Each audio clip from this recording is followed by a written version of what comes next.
Hey there, gun pals. Get ready for a twisty, turny, and wonderful adventure today as we go out and try to buy some spray paint for this guy right here.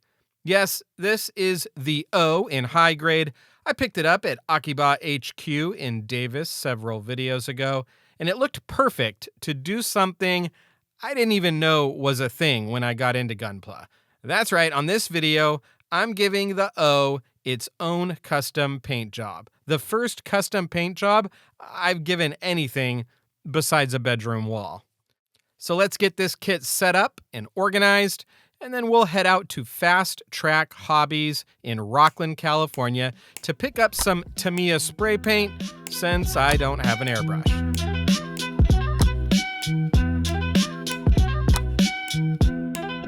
It's going to be helpful to know what colors we want to paint the O before we go and buy spray paint for it. And little known fact, I'm colorblind, so painting anything always scares me. But here's my hack. I took a picture of the mobile suit on the instructions, brought it into Photoshop, and then started painting this two-tone color scheme. For this part, I usually pick a color combo that I know works well together, like a bluish and a yellowish. Then, if I want a different color, something I can't see so good, I use the hue shift tools in Photoshop. And as long as the colors that I started with were complementary, then whatever I shift the colors to should also look pretty good. And in this case, I really like this teal and red here, or, whatever color that is. All right, we got our colors chosen, and we are headed up to Rocklin, California, and on the way to Fast Track, I noticed something very important. We were going to pass by the #1 donut place, not just in the city, not just in the state, but in the entire country. That's right. When you pass by Yelp's 2023 best donuts in the entire country, you stop and get some. Just to test it out. It's for the channel, you guys, okay? It's research. Yeah, can I just get one sugar, one glazed, and a cinnamon roll? Okay. I got a donut for myself, one for my wife, and a cinnamon roll for the youngest. Were they the best donuts I've ever had? Well, stay tuned, and I'll let you know what I thought at the end. Right now, we've got to get to Fast Track Hobbies, which is just down the road.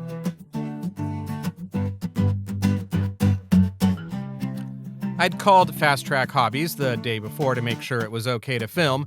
I knew it was a big store and could potentially have a lot of customers inside, and I didn't want to disrupt their business. Allison, their media person, met me at the door, and she told me a little bit about the store and recommended that I talk to Justin about my paint needs. Yeah, so we're Fast Track Hobbies. Over here we have our RC workbench.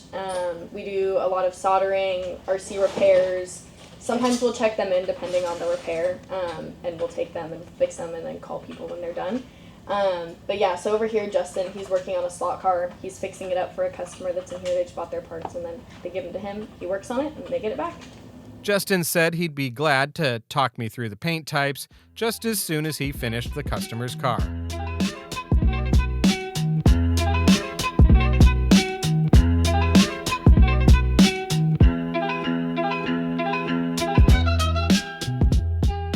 There were tons and tons of scale model kits with a healthy amount of cars, planes, and World War II stuff. And then I saw this, a Chubu kit, which I hadn't seen before. I really wanted to get it, but I had to remind myself I was here for paint. I browsed the model rockets and took a look at some of the RC cars. To my left were these huge slot car tracks, 3 of them, in fact. Allison saw me looking at the tracks and asked if I'd ever run a slot car before. I told her no, and she walked me over to what I can only describe as an absolute legend. This is Steve. Hey, Steve. One of our awesome racers. How are you doing? Good. My name's Aaron. I'm doing a little YouTube video here, not on slot cars at all, but there might be a little slot car segment in it just for fun. Oh, cool. I have no knowledge about it whatsoever. This is Steve, a regular at Fast Track Hobbies, and one heck of a guy. Steve told me about the slot car scene on the West Coast and shared some stories about his time in the hobby. When I was 11 or 12, growing up in Santa Cruz, slot cars were sort of the craze. First time I went into a slot car track, I had no idea what slot cars were.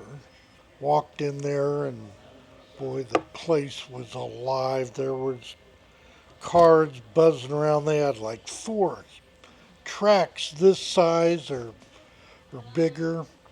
Crazy ass 12, 13, 14-year-old kids in there with old dudes smoking cigars next to us. And our stuff looked like it was just cobbed together. We didn't have a clue how to solder anything. And these old dudes, they had all the money in the world to buy, really good cars. We were racing against them anyway. And I said something like, "Sounds like a neat hobby. Maybe I'll try it sometime." And Steve looked at me. "You can drive my car," he said, "just as soon as I get it set up." Now, in my head, I'm picturing me driving this guy's prized slot car around the track. It'd be like me handing a 3-year-old a perfect grade unicorn and saying, "You can play with this out in the yard, just don't lose any of the parts."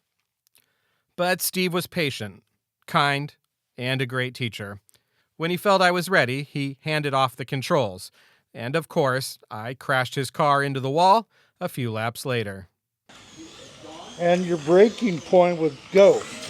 Hit it. Oh! Oh, That was fun. No, I'll give it. "It happens all the time," Steve said, and Allison confirmed. And a few laps later, I was starting to get the hang of this new hobby. And I was having a lot of fun doing it. Then Justin came up, ready to show me the paint for my custom Gunpla paint job, and I handed the controller back to Steve. As I walked away, someone pointed at Justin and said, "That's the number 21 best slot car driver in the entire world." "Really?" I said.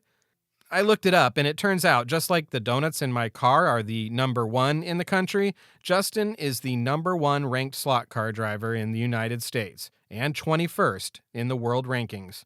I wanted to know more. You're the 21st ranked slot car driver in the world? Uh-huh. That's awesome. How do you do that? How do you become that? A lot of just practice and I guess dedication too, because it takes a lot of time. And then do you travel, or are those things held here? It's traveling. I've been to 5 different countries now.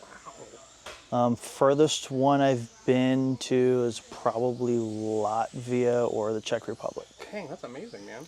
I wanted to talk more about the hobby, but I had a model at home that wasn't going to paint itself, so I asked Justin about the difference between plastic and polycarbonate paints, both of which they carried. Yeah, so polycarbonate is pretty much just going to be for the RC stuff, the Lexan clear plastic bodies.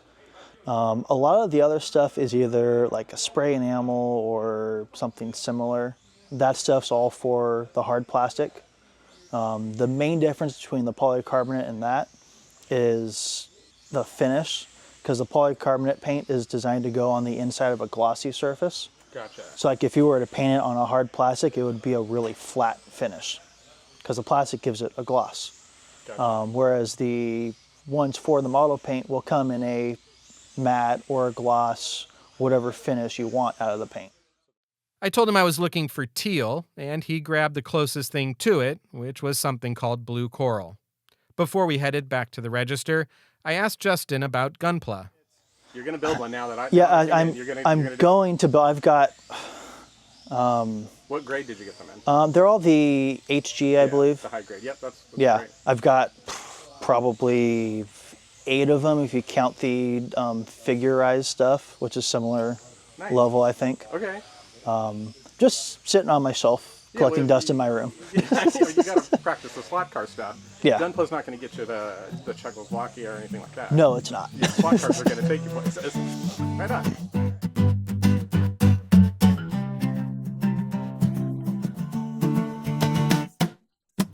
I learned a ton at Fast Track Hobbies that day, not just about slot cars, but about the store and the various hobbies it supports. I met 2 gentlemen who had flown down from Oregon just to race those tracks. Now, I know that this is a Gunpla channel and a Gunpla video, but I'd like to think it's more than that. I'd like to think it's about the hobbies that compel us to go seek out new places and meet new people. And on that note, before we get to painting this model, I wanted to share just one more detail about Steve. Every time I completed a lap with Steve's car, I offered to give the controller back. Every time I crashed, I said, "Okay, well, that's enough for me."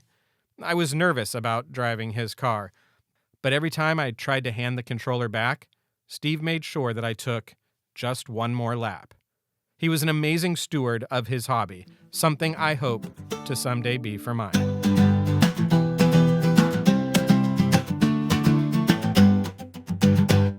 The process of putting together the O was fun. Some of the pieces are really chonky, and I love that style mobile suit. I used my lunch organizers again, but this time I stopped labeling them after the part name I thought it was and started just labeling them after the directions step. Using some Mr. Surfacer, I primed the pieces while they were stuck to alligator clips, and then I put them in an old cactus pot because I don't have a paint stand and I haven't made one of those cardboard ones yet. Priming and painting takes a long time. A lot longer than I thought, in fact. Some of this is because there are just more steps. A lot of this is because those added steps all have cooldown timers on them. I was happy with the results, but I couldn't help but see dollar signs every time I pushed down on the caps. In fact, I was worried one can wouldn't get the job done and I would end up back at Fast Track Hobbies driving slot cars. Also on this build, I tried using some see-through vinyl to mask the feet. I loved the see-through aspect. It made cutting things out a lot easier, but I don't think the stickiness would be enough for precision work. And as things started to come together, I could tell that an airbrush is definitely in my future, but I'm not sure when. Still, for my first custom paint job of pretty much any model, I was happy with the results, and I learned a ton, and I met some amazing people, and fell a little deeper into a hobby that I truly enjoy. And as we're getting ready to look at some hero shots of the finished kit, you're probably wondering about that donut. Was it the best I've ever had? Well, like a lot of things in this world, sometimes the reality doesn't live up to the hype. In this case, though, it totally did. Donuts and Cinnamon in Rocklin, California has the best donuts I've ever tasted by far. They are the perfect combination of crispy, pillowy, and chewy. And it took a lot of willpower for me to cut up this donut with a spoon to make it look like I was eating it instead of actually eating it. Until next time, gun pals, here's an ode to the hobby store. Pick me up, say 5 o'clock. Bring a car, I'll reserve a slot. Or maybe I'll bring a model kit. We can find a bench and build it. We'll talk about the way things used to be with our friends and our enemies. Life's a bore, no not anymore. Not since I found the hobby store. Oh yeah, you can find me through that door. One that says model kits and more. I know a place where they know my name. It's not my real name, but it feels the same. It's like a comic shop without the books, or like a corner bar without the looks. So grab a seat, let's talk away. What's left of this? Yeah, another